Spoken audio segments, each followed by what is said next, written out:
लिए, क्योंकि आप गुमराह कर रहे हैं समाज को, आप गुमराह कर रहे हैं कोर्ट को, आप गुमराह कर रहे हैं देश को, इसलिए आप देशद्रोही हैं। आप पर तगड़ा मुकदमा होना चाहिए। और अभी मैं इस मामले में विचार कर रहा हूं, जो मुकदमा मैं जीता हूं, हो सकता है मानहानि का मैं दावा भी करूं, और जो मुकदमे और भी झूठे मुझ पर लगे हैं इसी मोहल्ले के अंदर, मैं उनको भी ये कहना चाहता हूं, आपने तो झूठा मुकदमा मेरे ऊपर लगाया है, लेकिन मैं उसको सच मानूंगा अगर मंदिर के अंदर भगवान के ऊपर हाथ धर करके आप कसम खा जाएं। नमस्कार, स्वागत है हमारे विवेक न्यूज़ में। और एक बार फिर हमारे साथ पप्पू त्रिपाठी जी हैं। इनके ऊपर एक आरोप लग रहा था और एक मामला इनका कोर्ट पे चल रहा था, तो उस मामले में इनकी जीत हुई। क्या कहेंगे इस नतीजे को लेकर? पहले तो मैं धन्यवाद करना चाहूँगा हमारा विवेक न्यूज़ का, और जीत तो यह सत्य की जीत है, सत्य की जीत हुई है भदौरिया जी, क्योंकि मैं इसमें कानून पे मुझे पूरा भरोसा था और भगवान पर भरोसा था, क्योंकि जिस दिन मुझ पे आरोप लगा था तो कई सारी गंभीर धाराएं मुझ पर लगी थी। तो मैंने सोचा था कि प्रभु ही जाने, भगवान ही जाने, और कानून अपना काम अच्छा करेगा। एक बार पुनः मुझे कानून पर दृढ़ विश्वास हो गया कि कानून ने जो भी किया कार्य बहुत अच्छा किया, सच्चाई को जाना और समझा। क्या मामला था वैसे, आज कैमरे के सामने बताएंगे? यह मामला भदौरिया जी करीबन 3-4 साल 5 साल पहले का है। उस समय मैं हमारे यहाँ एक संतोष बिलोनी नाम के व्यक्ति आया करते थे। वो आए मेरे यहाँ, बोले मुझे एक मकान चाहिए। मैंने कहा कि ठीक है। तो उनको मैंने एक हैबतपुर में प्लाट दिखाया, और वह प्लाट 50 गज का था, बना कर के 25 लाख में उनको देना था। 25 लाख में बना कर के देना था। उसमें उन्होंने कई बार में 13,50,000 रुपये उन्होंने हमें दिया, और उसके बाद में जो समय था 5 महीने का समय था, बना कर के देना था। समय धीरे धीरे व्यतीत हो गया, तो मैंने उनको बोला कि भाई प्लाट का पैसा कुछ चला गया है, अब काम उसमें चालू है, तो काम चालू होने पर लेबर मिस्त्री को पर डे पैसा देना पड़ता है, इसलिए बाकी की रकम आप हमें दीजिए। उन्होंने कहा मुझे 1-1.5 महीने का समय दे दीजिए। उस बीच वो संतोष बिलोनी नाम का व्यक्ति हमारे यहाँ ही आकर बैठने लग गए। करीबन 2-4 घंटे डेली बैठते थे, तो हमारी घनिष्ठता ज़्यादा हो गई। तो मैंने कहा आप कहाँ रहते हैं? तो बोला मैं यहीं किराए पर रहता हूँ भैया, बड़ी दिक्कत चल रही है। तो हमारे पास एक मकान यहाँ पर था, जो मकान दिनेश जोशी का था, दिल्ली का। मैंने कहा इसमें रह लीजिए, किराया मैं दे दूँगा, आपका जब बन के रेडी हो जाए उसके बाद आप इसमें चले जाना। सच्चाई के राह चलने वाला व्यक्ति लगभग अच्छा ही करता है। तो उन्होंने कहा भैया आपका बहुत बहुत धन्यवाद, और हम जो है उस मकान में रह लेंगे। उस मकान का करीबन 3 महीने तक हमने किराया दिया, 6,500 रुपये महीने किराया प्लस बिजली का बिल, और उसका रेंट एग्रीमेंट भी हमने बनवाया था। उसी मकान में संतोष बिलोनी जी रहने लग गए। उसी बीच करीबन 2 लाख रुपए उन्होंने मुझसे वापसी ले लिया कि आज हमारी कमेटी है। जबकि बाकायदा चेक दिया उन्हें 50,000 का, जिला सहकारी बैंक का मैंने चेक उनको दिया, दे करके, और 2 लाख रुपए उनको धीरे धीरे किस्तों में दिया। अब जब उसके बाद टाइम पूरा हो गया तो बोले कि भाई हमारा पैसा जो है नहीं हम ले पाएंगे, हमारा पैसा रिटर्न कर दीजिए। तो मैंने कहा फिर मुझे भी कुछ समय दीजिए 13.5 लाख रुपए देने के लिए। 2 लाख रुपए तो आप ले चुके हो, तो इस हिसाब से 11.5 लाख रुपए मेरे पास बच रहे हैं आपके। उन्होंने कहा ठीक है, आप 1 महीने का समय ले लीजिए। मैंने 1 महीने का समय लिया। वह संतोष बिलोनी नाम का व्यक्ति जो है महेश भाटी के यहाँ पहुँच जाता है। महेश भाटी का पहुँच जाता, महेश भाटी के यहाँ से तोताराम का मेरे पास फ़ोन आता है। एक भी इसमें झूठ नहीं होगी, बिल्कुल सत्य बात मेरी होगी, मैं शपथ लेकर के इस बात को कहता हूँ। तो उन्होंने मुझे फ़ोन किया तोताराम ने कि भाई संतोष बिलोनी नाम का व्यक्ति आया है और वो अपना कुछ पैसा बता रहा आपके ऊपर, आप भाटी जी आपको बुला रहे हैं। मैं गया महेश भाटी से मिलने के लिए। उससे पहले मैंने मुकेश गिरी से फ़ोन किया। मुकेश गिरी बोले कोई बात नहीं, चले जाइए, अगर कोई बात आएगी तो मिंटू से मैं बात करा दूंगा। मैं वहाँ जाकर पहुँचा तो देखा संतोष बिलोनी जी और धन सतपुर के बहुत सारे लोग वहाँ पे मौजूद थे। तो सबने कहा भैया ऐसा है, इसका पैसा। मैंने कहा इसका पैसा मेरे पे है, मैंने 10 तारीख को देने के लिए बोला है, आज 5 तारीख हो रही है, 5 तारीख को यहाँ पर आ गया है, तो कोई बात नहीं।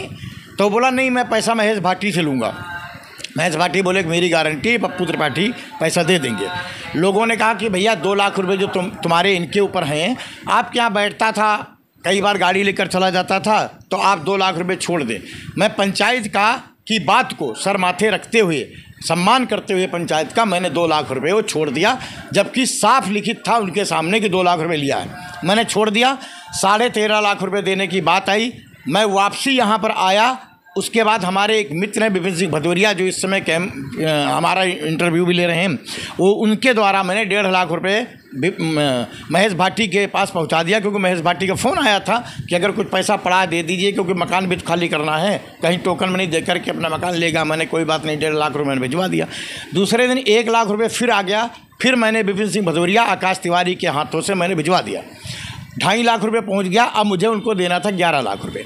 10 तारीख को 11 लाख रुपए लेकर के बहुत सारे लोग सामने, कम से कम वहाँ 85 लोग बैठे थे। धंधन सतुर के लोग वहाँ काफ़ी बैठे, तोताराम बैठे थे और टीकम चौधरी बैठे हुए थे और सतीश मिश्रा बैठे हुए थे, महेश भाटी थे, विपिन सिंह भदौरिया थे और राजकुमार पंडित थे और आपका आकाश तिवारी भी थे।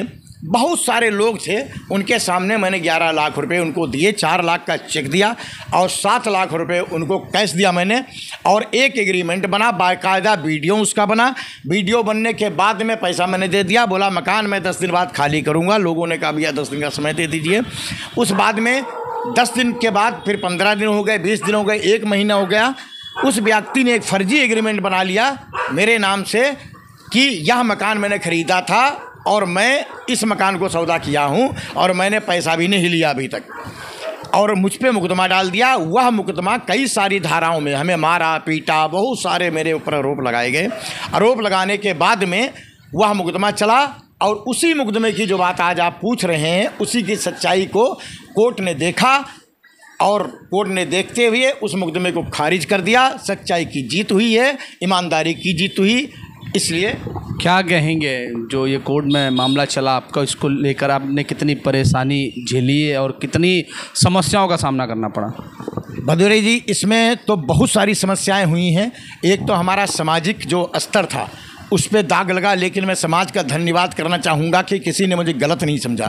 सभी ने यह बात कही, क्योंकि ये मशहूर केस था, सभी को पता था लगभग कि ये बात सत्य है कि त्रिपाठी जी सही हैं। उन्होंने पैसा भी दिया है, वीडियो भी है, क्योंकि फेसबुक व्हाट्सएप पे काफ़ी दिन वीडियो में चला, लोगों ने खूब देखा, सच्चाई को जाना। तो हम धन्यवाद करना चाहेंगे उस जनता का, अपने भाइयों का, जिन्होंने मुझे गुनाहगार नहीं समझा।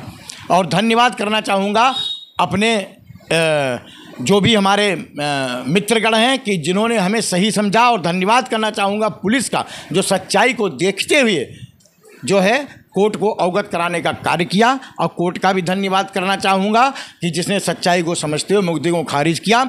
और भगवान का धन्यवाद करना चाहूँगा जो सच्चाई की जीत कराते हुए एक भक्त को अपने सही राह पर ले जाने का कार्य किया। केस जीतने के बाद आपकी क्या प्रतिक्रिया रहेगी? मैं ये कहना चाहूँगा कि जो भी लोग झूठे मुकदमे करते हैं, मैं उनसे यह कहना चाहूँगा कि आप नहीं जानते हैं कोर्ट का, समाज का और देश का आप कितना बड़ा नुकसान कर रहे हैं। आप झूठा मुकदमा डालते हैं, आप न्यायपालिका को गुमराह करते हैं, गुमराह करने का कार्य करते हैं और समाज को गुमराह करते हैं और कानून को गुमराह करते हैं और भगवान की शपथ लेकर आप मुकदमा डालते हैं। मैं ऐसे लोगों को कहना चाहूँगा कि आप लोग समाज के वो दूषित लोग हो जो समाज को गलत दिशा देकर के भ्रमित करते हो। ऐसा भ्रमित कार्य ना करें। और ऐसे लोग बहुत सारे हमारे मोहल्ले के अंदर ही हैं। मैं नाम लेना नहीं चाहूँगा, क्योंकि नाम लेकर के मैं अपनी तौहीनी कराना नहीं चाहता हूँ। ऐसे व्यक्ति हैं जो मंदिरों में घंटी बजाते हैं, मंदिर चलाते हैं, लेकिन झूठी गवाही देकर के लोगों के ऊपर मुकदमा डालते हैं। ऐसे ही लोग हमारे मोहल्ले के अंदर हैं।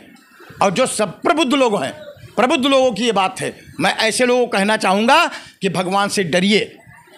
जिस मंदिर को आप मूर्तियाँ लगाते हो, जिस मंदिर में आप पूजा करवाते हो, उस भगवान से आप डरिए, क्योंकि आप गुमराह कर रहे हैं समाज को, आप गुमराह कर रहे हैं कोर्ट को, आप गुमराह कर रहे हैं देश को। इसलिए आप देशद्रोही हैं, आप पर तगड़ा मुकदमा होना चाहिए। और अभी मैं इस मामले में विचार कर रहा हूं, जो मुकदमा मैं जीता हूं, हो सकता है मानहानि का मैं दावा भी करूं। और जो मुकदमे और भी झूठे मुझ पर लगे हैं इसी मोहल्ले के अंदर, मैं उनको भी ये कहना चाहता हूं, आपने तो झूठा मुकदमा मेरे ऊपर लगाया है, लेकिन मैं उसको सच मानूंगा अगर मंदिर के अंदर भगवान के ऊपर हाथ धर करके आप कसम खा जाएं कि ये बात सत्य है, तो मैं सच मान लूंगा, मैं गुनाहगार हो जाऊंगा। लेकिन खाओ कसम चल करके मंदिर में, क्या है इतनी हिम्मत उन दुष्टों के, जो दुष्टों ने मुकदमे झूठे लगाते हैं?